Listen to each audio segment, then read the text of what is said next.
Bismillahirrahmanirrahim. Assalamualaikum warahmatullahi wabarakatuh. Alhamdulillahi wassalatu wassalamu ala rasulillahi wa ala alihi wa sahbihi wa man wala. Asyhadu an la ilaha illallah wahdahu la syarikalah wa asyhadu anna Muhammadan abduhu wa rasuluh. Qala Allah ta'ala fil Qur'anil Karim. A'udzu billahi minasyaitonir rajim. Ya ayyuhalladzina amanu taqullaha haqqa tuqatih wa la tamutunna illa wa antum muslimun.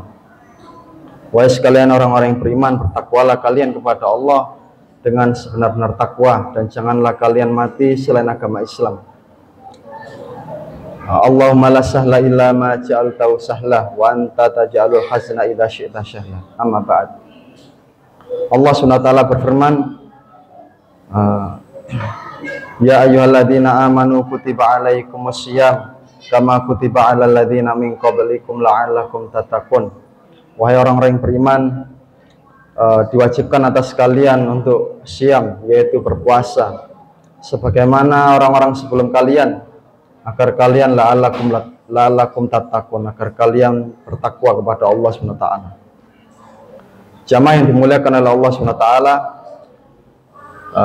bulan suci Ramadan ini syahrul siyam, yaitu bulannya berpuasa, meninggalkan makan, minum, dan syahwat. Maka kita sebagai orang beriman, maka kita harus bisa memanfaatkan momen-momen atau waktu-waktu yang istimewa ini. Karena kalau kita tidak bisa memanfaatkan waktu yang berharga ini, yang termulia ini, kita rugi, menjadi manusia yang merugi. Maka siapa yang tidak berpuasa di bulan suci Ramadan, atau mungkin kalau semisal uzur, maka insya Allah dimaafkan oleh Allah. Tapi kalau dia sengaja meninggalkan apa yang Allah wajibkan, maka itu akan menyebabkan dia mendapatkan dosa besar. Para jamaah yang dimuliakan oleh Allah Subhanahu wa taala, ada sebuah kisahnya Abu Darda. Nah, Abu Darda ini beliau punya istri jarang disentuh. Nah, pernah suatu ketika Salman Al-Farisi menasihati Abu Darda, wahai Abu Darda, Tuhanmu Allah punya hak atas dirimu, dan kamu punya hak atas dan istrimu punya hak atas dirimu, maka tunaikanlah, kata Salman Al-Farisi. Kemudian suatu ketika Salman Al-Farisi berkunjung ke rumahnya Abu Darda. Kemudian di depan rumahnya ada istrinya, Ummu Darda. Wahai Ummu Darda, kenapa kamu kok pakai baju yang kurang pantas dilihat? Padahal kamu punya suami, kayak seperti kamu tidak terawat. Kata Ummu Darda, tanyakan saja kepada saudaramu. Nah, Salman Al-Farisi ini dan Abu Darda ini dipersaudarakan dengan Rasulullah Shallallahu Alaihi Wasallam. Kemudian ketika beliau berkunjung, tidak ada Abu Darda. Abu Darda datang, kemudian dijamu ini. Siapa ini? Salman Al-Farisi ini dijamu dengan makanan yang enak-enak. Silakan masuk ini makan. Kemudian dia tidak mau makan. Maaf, saya hari ini tidak bisa menemani makan. Saya berpuasa. Kemudian dijawab oleh Salman Al-Farisi, saya tidak akan makan kalau kamu tidak makan. Akhirnya dia terpaksa membatalkan puasanya. Kemudian Salman Al-Farisi izin menginap di rumahnya. Di pertengahan malam dia keluar dari kamarnya untuk mengerjakan sholat malam. Terus dicegat oleh Salman Al-Farisi, hei, jangan sholat, sudah tidur dulu, waktunya masih panjang. Jadi kenapa Abu Darda ini senantiasa ibadah terus-terusan. Ya, kita memang diperintah oleh Allah untuk ibadah. Tetapi fattakullah mastata'tum, bertakwalah kalian kepada Allah yang kalian mampu. Janganlah kalian mendolimi diri kalian sendiri. Nah, Abu Darda ini, kalau siang puasa terus, kalau malam sholat terus, tidak pernah menyentuh istrinya sama sekali. Nah, ini perbuatan yang berlebihan. Jadi Islam ini pertengahan. Islam itu mudah, jangan kau permudah. Islam itu mudah, jangan kau persulit. Maka sikap pertengahan. Maka jamaah yang dimuliakan oleh Allah SWT, kita diperintahkan oleh Allah untuk istiqomah. Tapi caranya jangan berlebihan. Jangan berlebihan, jangan beramal berlebihan. Khawatirnya kalian itu meninggalkan amalan tersebut. Sebagaimana kisahnya Abdullah bin Amr. Abdullah bin Amr ini lebih bagus lagi nih. Abdullah bin Amr ini kalau malam sholat terus, kalau siang puasa terus. Dinasihati Rasulullah, Abdullah bin Amr, kamu kalau mengerjakan ibadah jangan berlebihan. Kalau kamu siang puasa, puasalah 3 hari saja. Rasulullah menawari, nasihati Abdullah bin Amr, lakukanlah 1 bulan 3 kali. Puasa apa, Pak? Puasa Yaumul Bid. Itu kamu kerjakan itu seperti pahalanya seperti puasa 1 tahun penuh. Abdullah bin Amr membantah Rasulullah, saya lebih bisa dari itu ya Rasulullah. Kemudian, loh jangan, dijawab oleh Rasulullah, jangan, kamu nggak mampu, kamu nggak akan mampu, ojo berlebihan.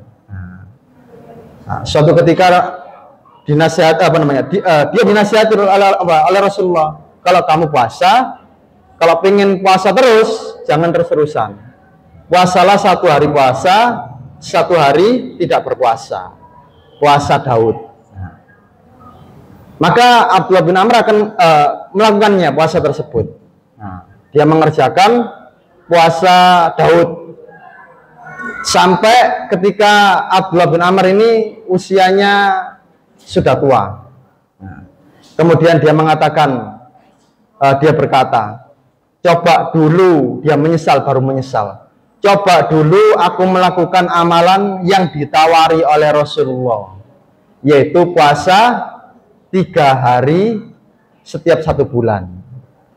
Maka itu kata Abdullah bin Amr, maka itu lebih baik, lebih aku cintai daripada hartaku dan keluargaku. Masya Allah ini.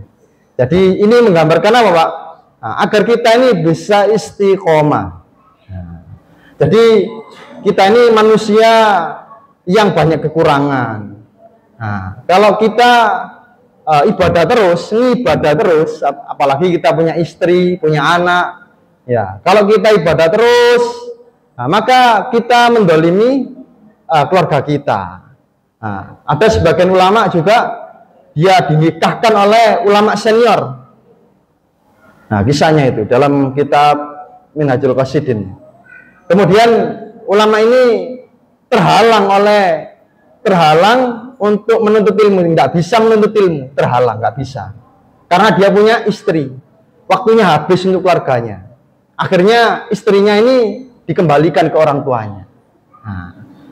Kita di momen-momen Ramadan ini, ya kita, ya memang semuanya ini unsur, semuanya nilainya ibadah, tapi jangan sampai meninggalkan yaitu perkara-perkara yang wajib, misal atau kita